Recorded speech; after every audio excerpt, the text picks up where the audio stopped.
India और पाकिस्तान के बीच में टेंशन फिलहाल उस पॉइंट पर पहुंच गई है जहां पर एक गलती हिस्ट्री को चेंज कर सकती है। कोई एक मिसफायर दो देशों की एक इलाके की लड़ाई से बढ़कर फुल फ्लेजेड वॉर या फिर वर्ल्ड वॉर में तब्दील हो सकता है। क्या वर्ल्ड वॉर 3 की चिंगारियां अब हवा में तैरने लगी है? भारत और पाकिस्तान का हर कदम अब केवल दो देशों की किस्मत को नहीं तय करेगा, बल्कि यह दुनिया की दशा दिशा को भी तय कर सकता है। और जिस तरह यह बढ़ रहा है, क्या वर्ल्ड वॉर हो जाएगा? क्योंकि अगर वर्ल्ड वॉर हुई तो पूरे विश्व को युद्ध खत्म कर देगा। इतिहास गवाह है कि कई बार युद्ध एक छोटी सी गलती से शुरू हुए हैं और फिर दुनिया बर्बाद कर दिया। वियतनाम का युद्ध एक गोलीबारी से शुरू हुआ था। क्यूबा मिसाइल संकट अविश्वास से पनपा था।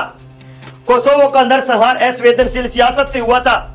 लेकिन भारत और पाकिस्तान जो पहलगांव से शुरू हुए थे, ऑपरेशन सिंदूर से आगे बढ़े थे, अब एक दूसरे के शहरों पर जब लगातार ड्रोन और मिसाइल से हमले कर रहे हैं और जो परमाणु शक्तियों से लैस है, क्या वो दुनिया को तीसरे विश्व युद्ध में धकेल रहे हैं? देखिए, अगर आप उन लोगों में से हैं जिन्हें यह युद्ध फैसिनेट कर रहा है, तो आपको बता दे कि युद्ध शुरू करना आसान है, रोकना नहीं। युद्ध का मजा सिर्फ उसे आता है जो दूर से देखता है। जो इसका हिस्सा बना है वो कभी युद्ध नहीं चाहता, ना वो सैनिक जो इसमें लड़ रहे हैं, ना उन सैनिक के परिवार वाले, ना वो जिन्होंने कभी इस युद्ध के 10 को सहा या करीब से देखा है।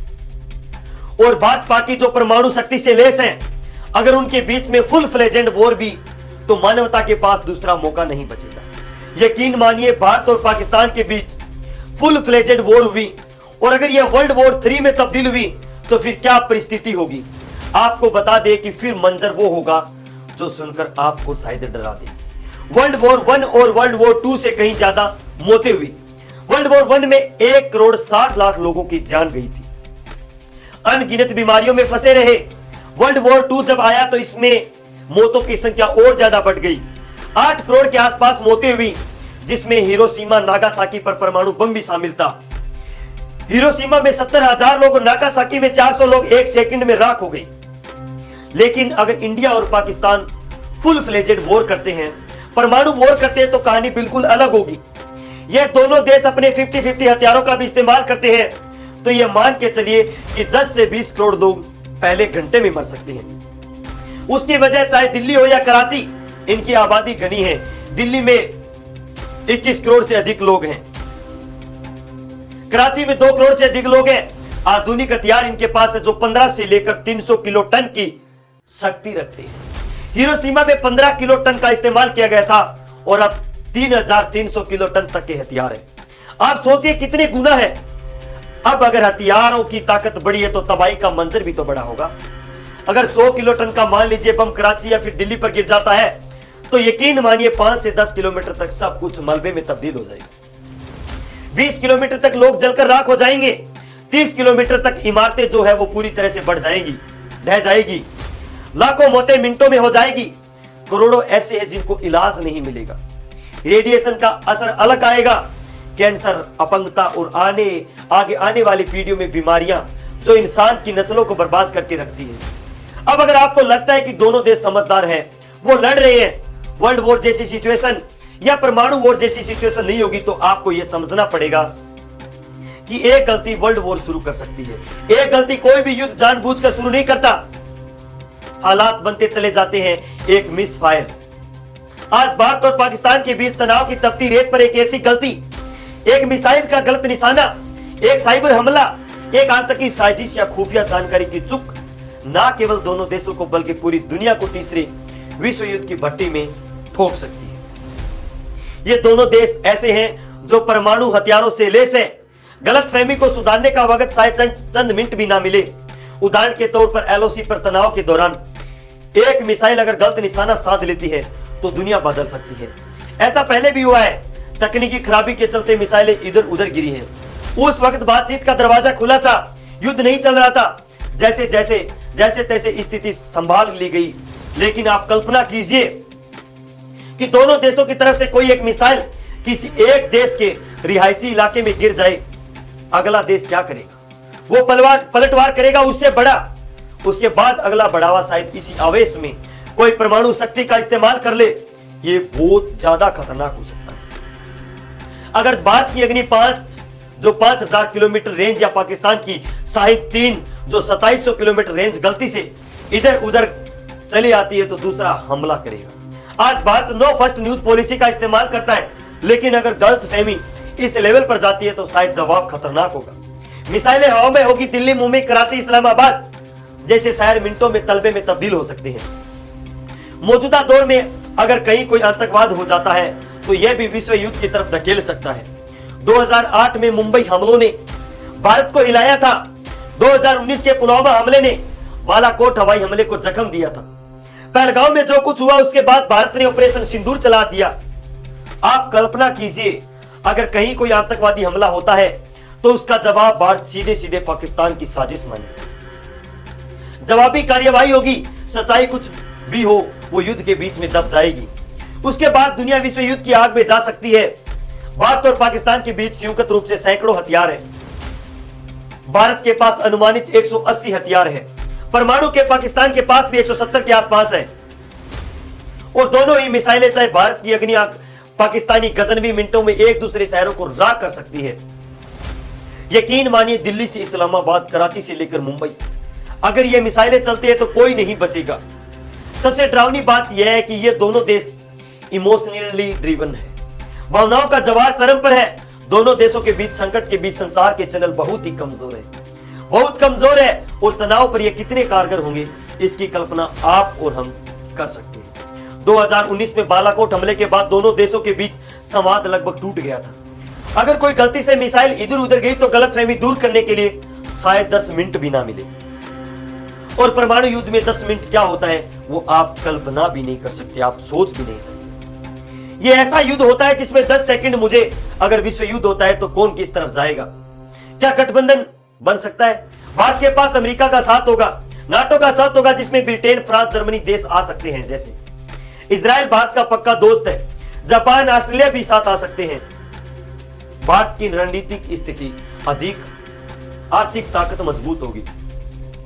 पाकिस्तान का साथ चाइना दे सकता है, उत्तरी कोरिया दे सकता है, टर्की उसके साथ जाएगा, ईरान उसके साथ होंगे, कुछ इस्लामिक देश जो हैं वो भी इसके साथ रहेंगे। कुछ देश ऐसे हैं जो दोनों साइड से रहेंगे, जैसे दक्षिणी अफ्रीकी देश, अमेरिकी देश, ये हो सकते हैं। रूस पाकिस्तान के साथ इस बीच क्लोज हुआ है, लेकिन भारत के साथ उसके संबंध दशकों पुराने हैं। ऐसे में रूस भी भारत की तरफ रहेगा। अब सवाल ये है कि जिस विश्व युद्ध की हम बात कर रहे हैं, विश्व युद्ध 1 और विश्व युद्ध 2, ये शुरू कैसे हुई थी? इनकी शुरुआत को समझना जरूरी है। अगर इनमें से हम बचना चाहते हैं, खासतौर पर भारत और पाकिस्तान के संदर्भ में समझना बहुत जरूरी है, क्योंकि यहां पर एक छोटी सी गलती इसकी आशंका पैदा कर सकती है। फर्स्ट वर्ल्ड वॉर और सेकंड वर्ल्ड वॉर इतिहास के सबसे विनाशकारी संघर्ष थी। दोनों की शुरुआत छोटी छोटी चिंगारियों से हुई थी, जिसे फर्स्ट वर्ल्ड वॉर और 1914 से 1918 तक गया। ऑस्ट्रिया हंगरी के आर्क ड्यूक फ्रांस की हत्या ने यूरोप में तनाव भड़का दिया था, और इसी के बाद इसे विश्व युद्ध की चिंगारी बदलते देखा गया। नतीजा जैसा हमने बताया, 1 करोड़ से अधिक लोगों की मौत हुई। सेकंड वर्ल्ड वॉर, हिटलर के विस्तारवादी नीतियां, पोलैंड पर जर्मनी का हमला, और उसके बाद यह विश्व युद्ध में तब्दील हुई। 7 से 8 करोड़ लोगों की मौत हो गई। हालांकि भारत पाक एक दूसरे से लड़ रहे हैं, लेकिन फिर भी इस युद्ध को रोकने के कई रास्ते हैं, क्योंकि तबाही से पहले संयम और समझदारी काम आ सकती है। क्या क्या उपाय हैं हम आपको बताते हैं। पहला उपाय तो कूटनीतिक दृष्टिकोण से संयुक्त राष्ट्र और तटस्थ देशों की मध्यस्थता की जरूरत होगी। कूटनीतिक दृष्टिकोण दुनिया में किसी भी युद्ध को रोकने का सबसे पुराना और प्रभावी हथियार है। रूस और यूक्रेन लड़ रहे थे, तब भारत ने भूमिका निभाई थी। भारत ने दोनों से संवाद किया। अब भारत और पाकिस्तान के बीच में जब कमजोर कम्युनिकेशन है, तो दुनिया के और बड़े देश इस बीच अपनी भूमिका निभा सकते हैं। भूमिका संयुक्त राष्ट्र भी निभा सकता है। संयुक्त राष्ट्र ने इससे पहले भी इंडिया और पाकिस्तान में युद्ध को रोका है, कई बार रोका है, और इस बार भी वो अपनी अहम भूमिका निभा कर सकता है। जैसे 1965 और 1971 में भारत पाक युद्धों के बाद यूएन ने मध्यस्थता करवाई थी। 1965 में ताशकंद समझौता और 1971 में शिमला समझौता हुआ, जिसके बाद भारत और पाकिस्तान में शांति बनाने की कोशिश की गई। हालांकि इसमें भी चुनौतियां हैं, क्योंकि यूएन में अमेरिका, चीन, रूस परमानेंट मेंबर है और वह अपना अपना हित देखेंगे। चीन पाकिस्तान का समर्थन करेगा, अमेरिका इंडिया की तरफ झुकेगा। ऐसे में क्या यूएन की तरफ से कोई निष्पक्ष सुझाव आ सकता है? यह थोड़ा मुश्किल हो सकता है। वैश्विक दबाव हो सकता है। अमेरिका और चीन अपने प्रभाव से दोनों देशों को शांत कर सकते हैं, कंट्रोल कर सकते हैं, दोनों को बुलाकर मीटिंग करवा सकते हैं और एक सही जगह पर युद्ध रुकवा सकते हैं। पाकिस्तान पर आर्थिक प्रबंधन से भी काम चल सकता है। पाकिस्तान वो देश है जो पैसों के मामले में बिल्कुल भिखारी बन चुका है। उनके पास पैसे नहीं है। ऐसे में अगर दुनिया उसे फंड करना बंद कर देती है या ग्रे लिस्ट में डाल दिया जाता है या आतंकवाद को लेकर उस पर एक्शन लिए जाते हैं, एफटीएफ की ग्रे लिस्ट में उसे डाल दिया जाता है वापस, तो फिर पाकिस्तान शांत हो सकता है। जन आंदोलन भी काम कर सकते हैं अगर दोनों देशों की जनता शांति के लिए सड़कों पर उतरी। हालांकि इसके चांसेस ना के बराबर हैं, क्योंकि ना हिंदुस्तान और ना पाकिस्तान ये दो ऐसे देश हैं जहां लोग देश के लिए जीने मरने को तैयार हैं। ऐसे में शायद ही कोई ऐसा होगा जो सामने आकर ये कहेगा कि युद्ध रुकना चाहिए। हालांकि कुछ लोगों ने लिखना पढ़ना ऐसा भी शुरू कर दिया है, वो सामने आ रहे हैं। जैसे भारत में अंबाती रायडू ने ट्वीट किया कि आंख के बदले आंख दुनिया को अंधा कर सकती है। कई और लोगों ने भी लिखा है कि युद्ध वो चाहते हैं जिन्होंने युद्ध देखा नहीं है, जिन्होंने युद्ध देखा है वो युद्ध से बचना चाहते हैं। अगर ऐसी आवाजें और बढ़ती है, अगर ऐसी आवाजें और ज्यादा आती है, तो शायद दोनों देशों की तरफ से कोई विचार हो सकता है। हालांकि युद्ध और देशभक्ति की शोर के बीच में ऐसी आवाजों का शोर शायद कम हो जाए, लेकिन फिर भी उम्मीद छोड़ना गलत है और आप इसकी उम्मीद भी कर सकते हैं। सैन्य संयम भारत और पाकिस्तान को उकसाए वाली कार्यवाही करने से बचना चाहिए। यह भी एक समाधान हो सकता है। भारत पाकिस्तान अगर युद्ध भी लड़ रहे हैं तो वो एक हिस्से को लेकर लड़े, रिहायशी इलाकों से बचे, ताकत सेना के बीच में टेस्ट हो, मासूम लोगों पर इसका प्रयोग ना किया जाए, क्योंकि अगर यह प्रयोग हुआ तो यह विश्व युद्ध की चिंगारी को जला सकता है, भड़का सकता है। लेकिन आखिर में जो सवाल सबसे मौजूद है वो यही है कि क्या हम राख से पहले शांति को चुन सकते हैं? क्योंकि भारत और पाकिस्तान के बीच में वर्तमान तनाव ऐसे चौराहे पर खड़ा है जहां से लौटना लगभग असंभव है।